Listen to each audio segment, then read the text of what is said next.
Sidang lanjutan dugaan tindak pidana korupsi mantan Direktur PDAU Kabupaten Nganjuk, Jawa Timur dengan terdakwa Jaya Nur Edi yang digelar di Pengadilan Tindak Pidana Korupsi Jalan Juanda, Sidoarjo dengan agenda pembacaan vonis oleh Ketua Majelis Hakim. Sidang dipimpin Hakim Ketua Niputu Sri Indayani dengan Hakim anggota Ato Ilah dan Ibnu Abbas, dengan Jaksa Penuntut Umum Halum Irmanda, Penasihat Hukum Pratama Yuda Sakti. Dalam pembacaan vonis oleh Ketua Majelis Hakim, Niputu Sri Indayani memutuskan terdakwa bersalah melanggar pasal 3 Undang-Undang Tipikor, divonis 2 tahun penjara, denda 150 juta, dan membayar uang pengganti 85 juta rupiah. Menanggapi vonis yang disampaikan Ketua Majelis Hakim Jaya Nur Edi, terdakwa melalui kuasa hukumnya Wahyu Priyojatmiko mengatakan, dalam dakwaan Jaya Nur Edi didakwa pasal 2 dan 3 Undang-Undang Tipikor, pasal 2 tidak terbukti. Terima kasih ya. Jadi kemarin itu merupakan klimaks atau puncak dari usaha Pak Jaya dan para PH-nya. Dan alhamdulillah sebenarnya perjuangan Pak Jaya ini telah membuahkan hasil, di mana pada dakwaan Pak Jaya itu didakwa dengan pasal 2 dan pasal 3 UU Tipikor. Alhamdulillah pasal 2-nya tidak terbukti.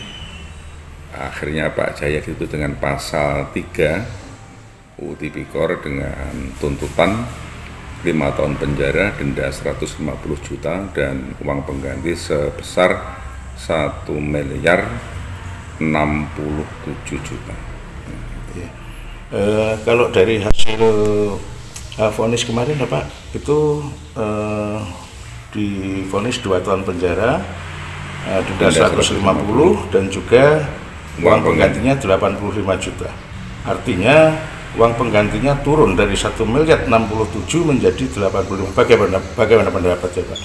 Terima kasih. Jadi berdasarkan pasal 18 ayat 1 huruf B UU Tipikor itu, bahwa uang pengganti itu adalah uang yang dinikmati atau dikorupsi oleh terdakwa. Dengan demikian ini sudah menunjukkan bahwa hakim memutuskan bahwa uang yang dikorupsi oleh Pak Jaya itu tidak sebesar 1 miliar 67 juta tapi 85 juta. Namun toh demikian Pak Jaya masih tetap ingin berjuang, ingin mengajukan banding. Kalau pledoi yang disampaikan itu, PH kan meminta bahwa Pak Jaya itu dibebaskan. Saat ini Pak Jaya divonis 2 tahun penjara. Bagaimana pendapatnya Pak? Ya, itu haknya hakim untuk memutus ya. Tapi kita tentu sesuai dengan permintaan Pak Jaya, kita tetap ingin banding ya ke Pengadilan Tinggi Tipikor di Surabaya. Terutama untuk memperjuangkan bahwa sama sekali Pak Jaya tidak ada yang dinikmati dari uang yang sekarang diputus dengan 85 juta. Itu tidak benar itu.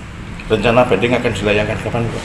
Ya, banding itu adalah 14 hari setelah putusan kami terima, dan kami untuk itu kami akan mempelajari rasio desidendi daripada majelis hakim dalam memutus Pak Jaya itu. Itulah yang menjadi pokok pemikiran kami bersama untuk memasalahkan bahwa tidak benar Pak Jaya itu menikmati 85 juta sebagai hasil korupsi.